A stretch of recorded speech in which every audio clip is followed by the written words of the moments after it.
মুহাম্মদ ইন্তেকাল করেছে, তাহলে আমি তাকে এই তরবারির দ্বারাতে হত্যা করব।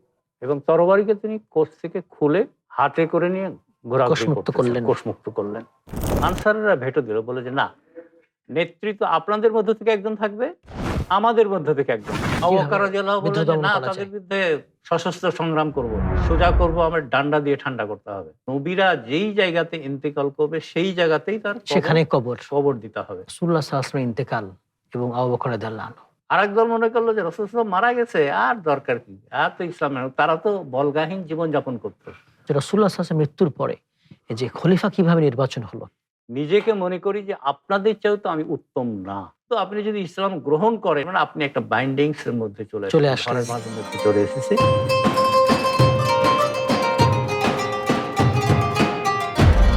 আসসালামু আলাইকুম ওয়া রাহমাতুল্লাহি ওয়া বারাকাতুহু। আলহামদুলিল্লাহি ওয়াহদা ওয়াসসালাতু ওয়াসসালামু আলা আবদিহিল মুস্তাবা আল মুস্তাফা ওয়া আলা আলিহি ওয়া সাহবিহি রাশাদা। প্রিয় দর্শক, আর রিপ্রেজেন্টস দি ইসলামিক পডকাস্ট সিজন 2 থেকে স্বাগত জানাচ্ছি মাসুম বিল্লাহ বিন রেজা। আজ আমার সাথে কোহোস্ট হিসেবে রয়েছেন বিশিষ্ট ইসলামী চিন্তাবিদ, শিক্ষাবিদ, অনুবাদক, লেখক শাইখ শামাউন আলী আল মাদানী।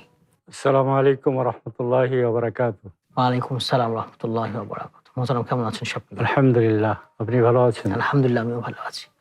প্রতিদিনের পুষ্টির চাহিদা পূরণে পরিপূর্ণ আস্থায় আরডি UHT মিল্ক, ভালোবাসার বিশুদ্ধতায়। শাইখ, আমরা ওই ঘটনাটা জানতে চাইবো, সেটা হচ্ছে রাসূলুল্লাহ সাল্লাল্লাহু আলাইহি ওয়াসাল্লামের ইন্তেকাল এবং আবু বকর রাদিয়াল্লাহু আনহু। নাহমাদুহু ওয়া নুসাল্লি আলা রাসূলিল কারীম, আম্মা বাদ। আমাদের প্রিয় নবী মুহাম্মদুর রাসূলুল্লাহ সাল্লাল্লাহু আলাইহি ওয়াসাল্লাম 10ম হিজরিতে যে বিদায় হজ, সেখান থেকে ভাষণ দিয়ে আসার পরেই তিনি অসুস্থ হয়ে পড়েন। জি।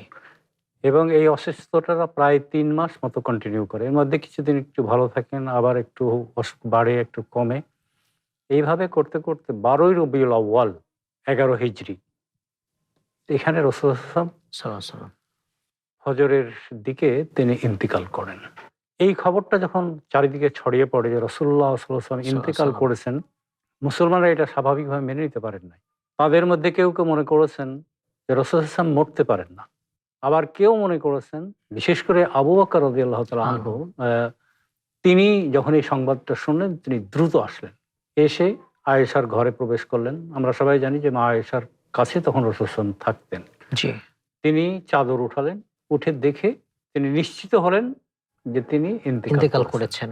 তিনি রাসূলের কপালে একটা চুমু খেলেন। চুমু দিলেন। হ্যাঁ। চুমু খাওয়ার পরে তিনি বললেন যে আল্লাহর কসম, আল্লাহর নামেই আপনি জীবিত ছিলেন এবং আল্লাহর নামেই আপনি মৃত্যুবরণ করেছেন।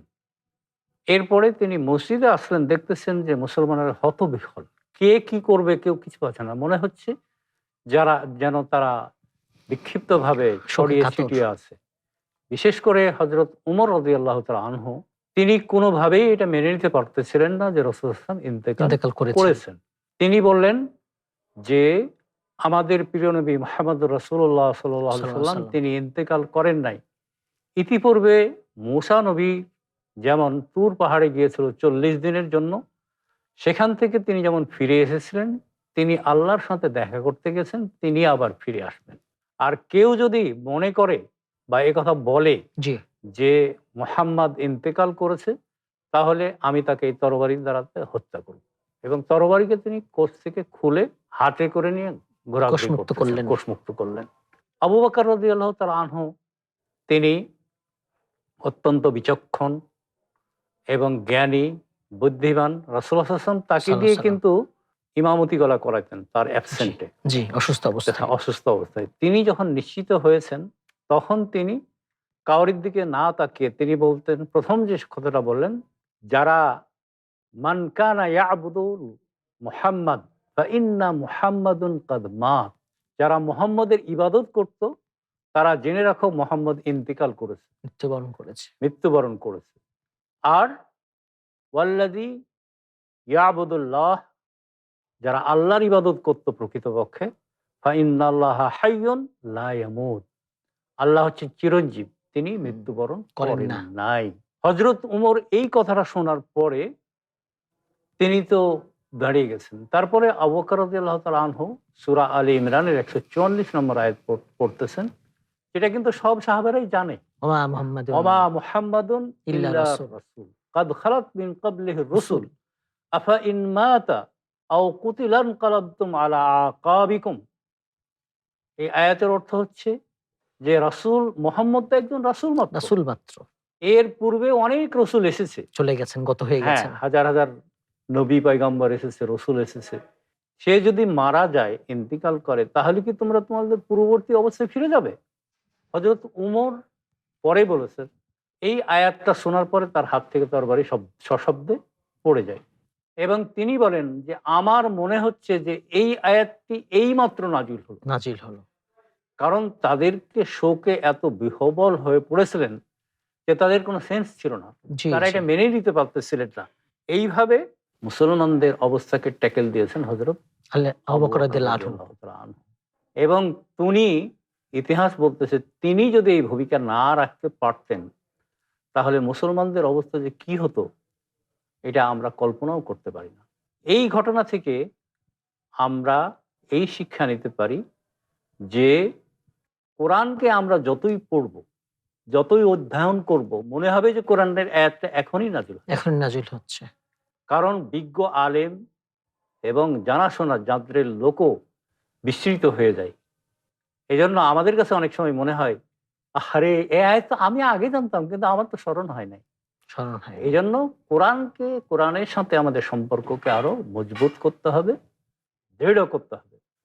দ্বিতীয় বিষয়ে আমরা শিক্ষা নিতে পারি যে মানুষ মাত্রই হচ্ছে মরণশীল। মরণশীল, সবাইকে সেটা মরতে নবী হবে। হোক, রসুল হোক, তারপরে নেককার লোক হোক, বৎকার, অলি হোক, বাদশা, সাধারণ পীর হোক, সাধারণ বাদশা, যে কেউ হোক, সবাইকে এই দুনিয়া থেকে চলে নির্দিষ্ট যেতে একটা হবে। সময় আছে, ইযা জা আজালুহুম লা লা ইস্তাখিরুনা ইস্তাখিরুনা সাআতাও ওয়া লা সাআতান ইস্তাকদিমুন। ওয়া লা ইস্তাকদিমুন। এই আয়াতটা আমরা মোটামুটি সবাই জানি যে মানুষের নির্দিষ্ট সময় যখন এসে যাবে তখন এক মুহূর্ত আগে বাড়ানো নেওয়া হবে না, আগানো হবে এখন না। এক মিনিট পরেও নেওয়া হবে। আমাদেরকে এই দুনিয়া থেকে চলে যেতে হবে। এজন্য আমরা মুসলমানেরা আমাদের প্রত্যেকেরই মৃত্যুর ব্যাপারে সজাগ থাকতে হবে, প্রস্তুত আমল থাকতে হবে। করতে হবে, প্রস্তুত করতে হবে, যেন আমরা ভালোভাবে কালিমা তাইয়্যিবা লা ইলাহা ইল্লাল্লাহ মুহাম্মাদুর রাসূলুল্লাহ বলে ইন্তেকাল করতে পারি। আল্লাহ আমাদেরকে কবুল করুন। আমিন। শেখ সুন্দর বলেছেন। এবারে যে ঘটনা জানবো সেটা হচ্ছে রাসূলুল্লাহ সাল্লাল্লাহু আলাইহি ওয়াসাল্লামের মৃত্যুর পরে এই যে খলিফা কিভাবে নির্বাচন হলো, খেলাফত কিভাবে লাভ করলেন আবু বকর রাদিয়াল্লাহু আনহু। আর এই বিষয়টা খুবই চমৎকার, কারণ রাসূলুল্লাহ সাল্লাল্লাহু আলাইহি ওয়াসাল্লাম কিন্তু বলে যান নাই যে আমার পরে কে নেতৃত্ব দিবে। নেতৃত্ব দিবে। আরডি নিয়ে এলো আসল ফ্রুট পাল্প দিয়ে তৈরি আরডি ফ্রুট ড্রিঙ্কস, লিচু আর অরেঞ্জের দুটি অসাধারণ ফ্লেভার। এখন নেতৃত্ব তো আসলে কে পেতে পারে? সাহাবায়ে কেরাম তখন চিন্তা করলেন যে রাসূলুল্লাহ সাল্লাল্লাহু আলাইহি ওয়াসাল্লাম তো সাল্লাল্লাহু আলাইহি ওয়াসাল্লাম। তার অনুপস্থিতিতে, অসুস্থতার সময়ে তিনি তো উমরকে নামাজ পড়াবার দায়িত্ব দেয় না। আলী রাদিয়াল্লাহু তাআলা আনহু উসমান, তার একান্ত ছোট মেয়ের জামাই, জামাই, তাকেও দায়িত্ব দেয়নি। আবার তা সে সম্পর্কে ব্লাডের লোক, চাচাতো ভাই। চাচাতো ভাই। ওসমান রাদিয়াল্লাহু তাআলা আনহু, যাকে যুন্নুরাইন বলা হয়, মানে দুইটা নূরের অধিকারী, কারণ রাসূলের দুই মেয়েকে হযরত ওসমান রাদিয়াল্লাহু বিয়ে করেছে। বিয়ে করেছিলেন, দুইজনেই কিন্তু ইন্তেকাল করে। জি, জি। এই জন্য তার উপাধি দেওয়া হয়েছিল যুন্নুরাইন, মানে দুই নূরের অধিকারী। অধিকারী। তাকেও তো দেন নাই, তাহলে তিনি নামাজের দায়িত্ব দিয়েছেন হযরত আবু বকর রাদিয়াল্লাহু না, না। আনহুকে। তাহলে তিনি হকদার খেলাফতের বা রাসূলুল্লাহ সাল্লাল্লাহু আলাইহি ওয়াসাল্লামের পরে নেতৃত্বের। কিন্তু দেখেন, মানুষ তো, মুসলিমরা এখানে দুইটা ধরনের লোক ছিল। একটা হলো মুহাজির, যারা হিজরত করে এসেছে, মক্কা থেকে আসছে। আর যারা মক্কা মদিনার অধিবাসী তারা হলো আনসার। আনসার। এখন মসজিদের পাশেই ছিল সাকিফাতু বানি সাঈদা, একটা ছোট্ট উদ্যানের মতো ছিল, বাগানের মতো ছিল। আচ্ছা। এখন ওটাকে সম্প্রসারণ করার পর ওই চিহ্ন টিহ্ন আর কিছু নেই। এখানে আনসার এবং মুহাজিররা বসলো, আমরা কাকে নেতৃত্ব নিতে পারি, খলিফা বানাবো। খলিফা বানাবো। আনসারদের পক্ষ থেকে একজনের নাম প্রস্তাব করা হলো, তো তিনি বললেন যে না, আমি এই দায়িত্ব নিব না। তারপরে মুহাজিরদের পক্ষ থেকে বলা হলো যে আমাদের পক্ষ থেকে করা হোক। আনসাররা ভেটো দিল, বলে যে না, নেতৃত্ব আপনাদের মধ্য থেকে একজন থাকবে, আমাদের মধ্য থেকে একজন থাকবে, দুইজন। তখন আনসাররা বললেন যে আসলে নেতৃত্ব দুইজনের হয় না, দুই নেতা কোথাও চলতে চলবে না, চলতে পারে না, বিশৃঙ্খলা হবে। বিশৃঙ্খলা হবে। তখন সবাই দায়িত্ব দিল যে এখানে আমরা আবু বকর রাদিয়াল্লাহু আনহুকেই আমরা করব, কারণ তাকে রাসূল সাল্লাল্লাহু আলাইহি ওয়াসাল্লাম দায়িত্ব দিয়েছিলেন নামাজ পড়ানোর, এবং রাসূলুল্লাহ সাল্লাল্লাহু আলাইহি ওয়াসাল্লাম অনুপস্থিতিতে যেসব ছোটখাটো বিষয়গুলো সেগুলো ফয়সালা আবু বকর দিতেন। এবং নেতৃত্ব মুহাজির থেকেই হয়। এইভাবেই ওনাকে খলিফা করা হয়। এবং তিনি খলিফা হওয়ার পরে সংক্ষিপ্ত একটা বক্তব্য দিয়েছিলেন, কাদ উল্লিতু আলাইকুম ওয়ালাস্তু বিখাইরিকুম, আমি তোমাদের নেতা নির্বাচিত হয়েছে, আপনাদের নেতা নির্বাচিত হয়েছে, কিন্তু আমি নিজেকে মনে করি যে আপনাদের চেয়েও তো আমি উত্তম না। কত সুন্দর বক্তব্য, কোনো সত্য খুবই সংক্ষিপ্ত। এবং তিনি বললেন যে আমি যদি ভালো কাজ করি তাহলে আপনারা আমাকে সাপোর্ট করবেন, আর যদি আমি উল্টাপাল্টা করি আমাকে শুধরে দেওয়ার ব্যবস্থা করবেন, এটা আপনাদের দায়িত্ব। দেখেন এইখানে যে আমরা যে জামিউল কালাম। গণতন্ত্রের কথা বলি, এখানেও কিন্তু গণতন্ত্র। আমরা যদি দেখি যে শাসক দল অন্য কিছু উল্টাপাল্টা করতেছে তাহলে তাকে টেনে ধরার, প্রতিবাদ করার, এই কথাটা কিন্তু হযরত আবু বকর রাদিয়াল্লাহু তাআলা আনহু শিক্ষা দিয়ে গেছেন। তাহলে ওনার খেলাফত লাভের ব্যাপারে আমরা সিদ্ধান্ত নিতে পারি যে মুসলিম বিশ্ব কখনো নেতৃত্ব শূন্য থাকতে পারে না। একজন নেতা নির্বাচিত করতে হবে, এবং এই নেতা নির্বাচনের ক্ষেত্রে সবার মোটামুটি মত নিতে হবে যে কে আমাদের মধ্যে বেস্ট, কে যোগ্য, অধিক যোগ্য। আর নেতাকে এটা মনে রাখতে হবে, আর একটা শিক্ষা নিতে পারি যে আমি তাদের প্রতি এমন ভাবে বসেছি যে না আমার বিরুদ্ধে কেউ কোনো কথা বলতে পারবে না, বরং আমাকে ফ্যাসিস্ট হব না, আমি জনগণের মতামত নিয়ে চলবো। যদি আমি উল্টাপাল্টা করি, জনগণ যদি আমার বিপক্ষে যায়, আমি তাদের সাথে ফেলে আমি শুধরে নিতে পারবো। এইভাবে আমাদের এই খেলাফত লাভ থেকে আমরা শিক্ষা নিতে পারি। আল্লাহ তাআলা আমাদেরকে তৌফিক দান। আমিন। সুন্দর বলেছেন। এবারে যেটা জানবো যে রাসূলুল্লাহ সাল্লাল্লাহু আলাইহি ওয়াসাল্লাম দাফন কাফন সেটা কিভাবে হয়েছিল? এই বিষয়টা আসলে খুবই স্পর্শকাতর।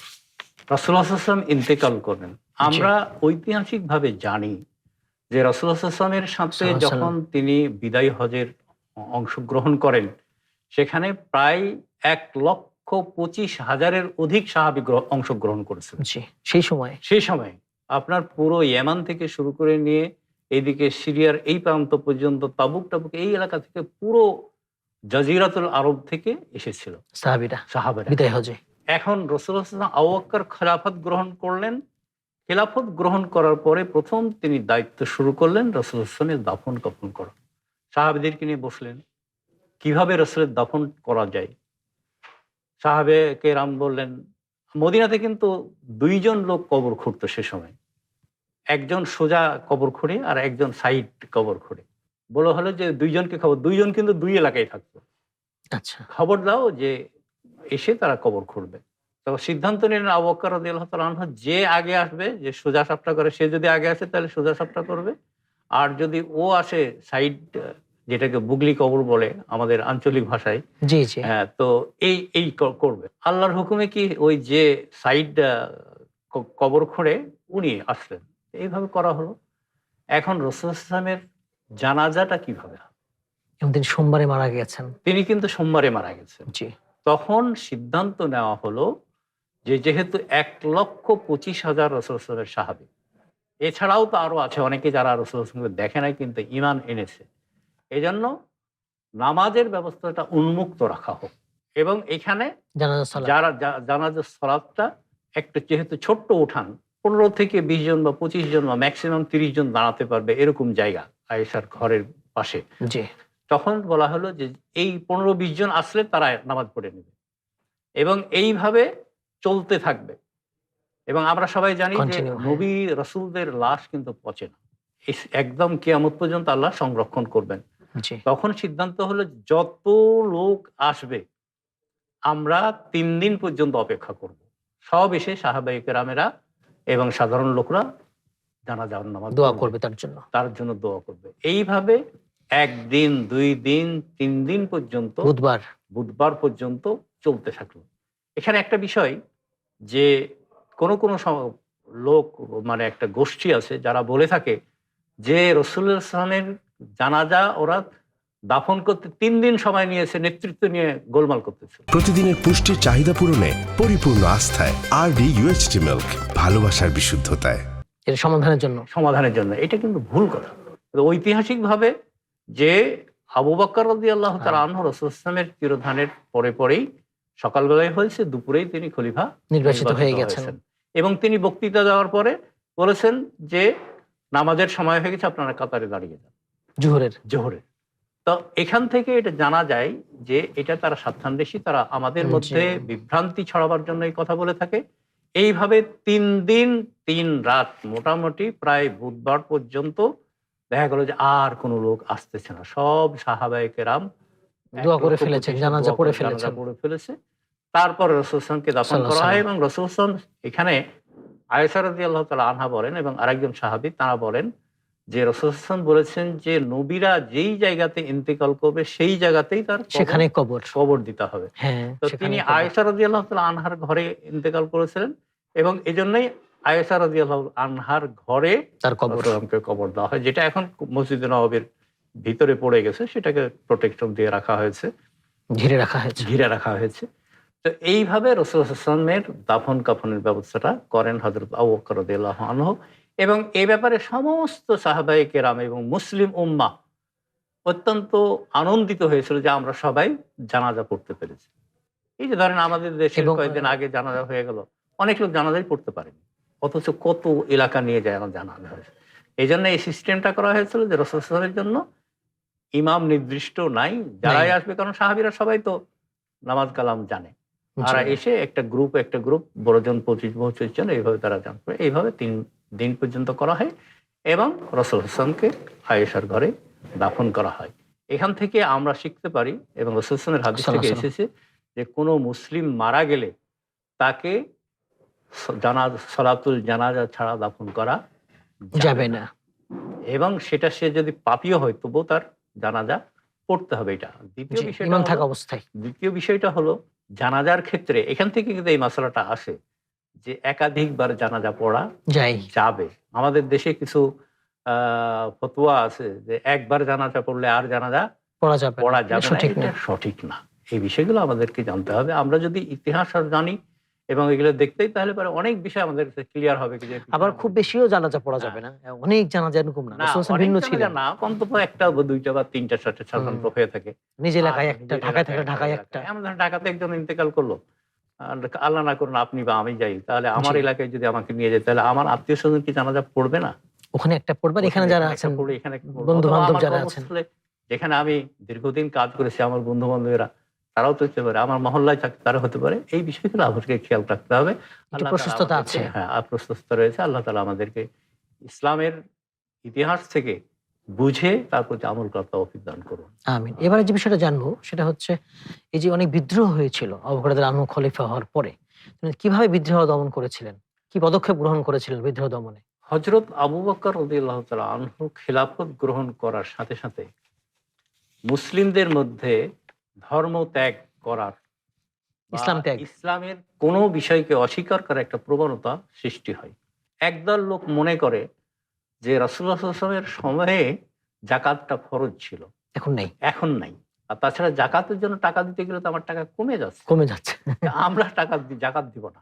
আরেকদল মনে করলো যে রাসূলুল্লাহ সাল্লাল্লাহু আলাইহি ওয়াসাল্লাম মারা গেছে, আর দরকার কি, আর তো ইসলাম। তারা তো বলগাহীন জীবন যাপন করত, মদ পান করা থেকে শুরু করে জাহিলিয়াতের যুগে। এখন এটা কিন্তু মানুষ যখন শৃঙ্খলাবদ্ধ হয় তখন সে মনে করে যে আমি আগে বোধহয় আবার এই নামাজ রোজা নিয়ে কত ঝামেলার মধ্যে পড়েছি। এরকম মানুষ শয়তান তো এইভাবে উস্কানি দেয়, উস্কানি দিয়ে বিভিন্ন বিদ্রোহ। এটাকে আরবি ইসলামের পরিভাষায় বলা হয় হুরুব রিদ্দা, মানে ধর্মত্যাগ এবং ইসলামের বিধিবিধান ত্যাগ করার হিড়িক। এবং এদের বিরুদ্ধে হযরত আবু বকর রাদিয়াল্লাহু তাআলা আনহু যুদ্ধ ঘোষণা করেন। দেখেন, একটা ইসলামী রাষ্ট্র রাসূলুল্লাহ সাল্লাল্লাহু আলাইহি ওয়াসাল্লাম প্রধান ইন্তিকাল করার পরে তার পরের দিন থেকে যদি বিদ্রোহের আগুন ছড়িয়ে পড়ে, তাহলে মানুষের মধ্যে বিভেদ সৃষ্টি হবে না? সাহাবায়ে কেরামরা দ্বিধা বিভক্ত হয়ে পড়লেন, কি করা যায়? আবু বকর রাদিয়াল্লাহু বললেন যে না, তাদের বিরুদ্ধে সশস্ত্র সংগ্রাম করব, তাদেরকে সোজা করব, আমরা ডান্ডা দিয়ে ঠান্ডা করতে হবে, এখানে কোনো কম্প্রোমাইজ না দ্বীনের ব্যাপারে। আবু বকর রাদিয়াল্লাহু তাআলা আনহুকে ওমর রাদিয়াল্লাহু তাআলা আনহু, দেখেন তিনি কত দৃঢ়চেতা, তারপরেও তিনি অবস্থা বিবেচনা করে বলতেছেন, আতুহারিবু মান ক্বালা লা ইলাহা ইল্লাল্লাহ, হে আবু বকর, তুমি কিভাবে যুদ্ধ করতে পারো সেই ব্যক্তির বিরুদ্ধে, যে বলছে লা যে ইলাহা বলতেছে ইল্লাল্লাহ, লা ইলাহা ইল্লাল্লাহ, তখন আবু বকর রাদিয়াল্লাহু তাআলা দৃঢ় কণ্ঠে বলেছেন, ওয়াল্লাহি লা উকাতিলান্না মান ফাররাকা বাইনাল সালাতি ওয়াজ যাকাতি। যাকাত। আমি আল্লাহর কসম, আমি তার বিরুদ্ধে সংগ্রাম করব, তার বিরুদ্ধে লড়াই করব যে নামাজ এবং জাকাতের মধ্যে পার্থক্য। পার্থক্য তৈরি করেছে।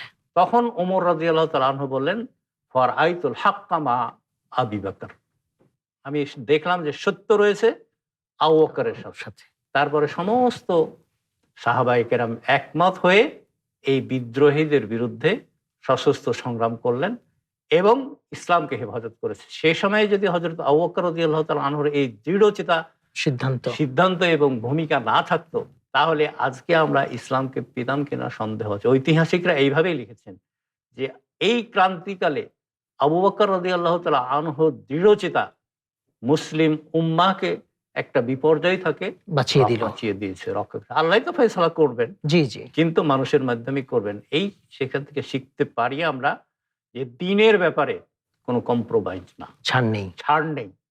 এখানে সে একজন শিল্পপতি বলে তাকে আমি ছাড় দিব বা উমুককে বলে ছাড় দেবো, এটা না।